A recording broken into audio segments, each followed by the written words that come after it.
Okay, so my potatoes have been boiling for a straight minute, so I am going to strain them. You stay right where you are. You stay right there. Strain them from the water. Not worried about reserving any of the liquid. Going back over here. Now I'm going to season salt, pepper, a couple tablespoons of ghee, which is a nice clarified butter and is gonna help to take the place of the fact that we're not deep frying these bad boys. We're just oven frying. So you want to be generous with the ghee. And just letting the ghee kind of melt down with the potatoes.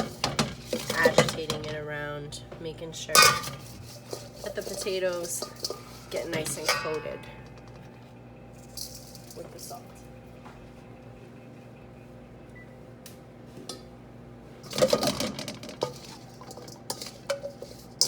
And I'm just going to keep kind of agitating them until that ghee's completely melted down. I think it's really important to make sure that you take the time to season these pretty aggressively. Potatoes are definitely going to soak in the seasoning, just like they soak in the fat. If you wanted to branch out and add more seasoning, you could. Our sweet and smoky aioli is pretty well seasoned, and so I think just keeping it simple with salt and pepper works really nice here.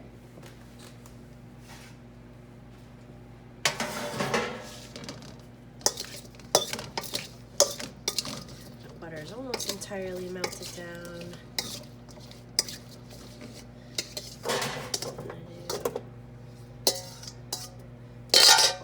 Bit of the reserve out. Now I'm just going to make it a point to spread these potatoes out so that they're not touching one another. They're not going to get crispy if they're touching each other. They're not going to get crispy if there isn't parts of them that are touching the pan and that are exposed to the air. You're going to be moving them throughout the cooking process too, a few different times so that you get different sides cooked.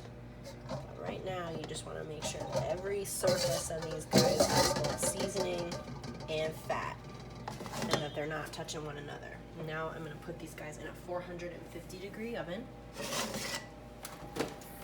Cooking them until they're golden brown on the outside. We'll check them a couple different times throughout the cooking process, and we'll be flipping them around.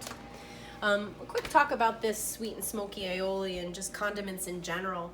I think it's very important to recognize that the seasoning process takes a long time. Sometimes you want to season it, walk away, go back, season it again, taste it throughout that kind of timing process too.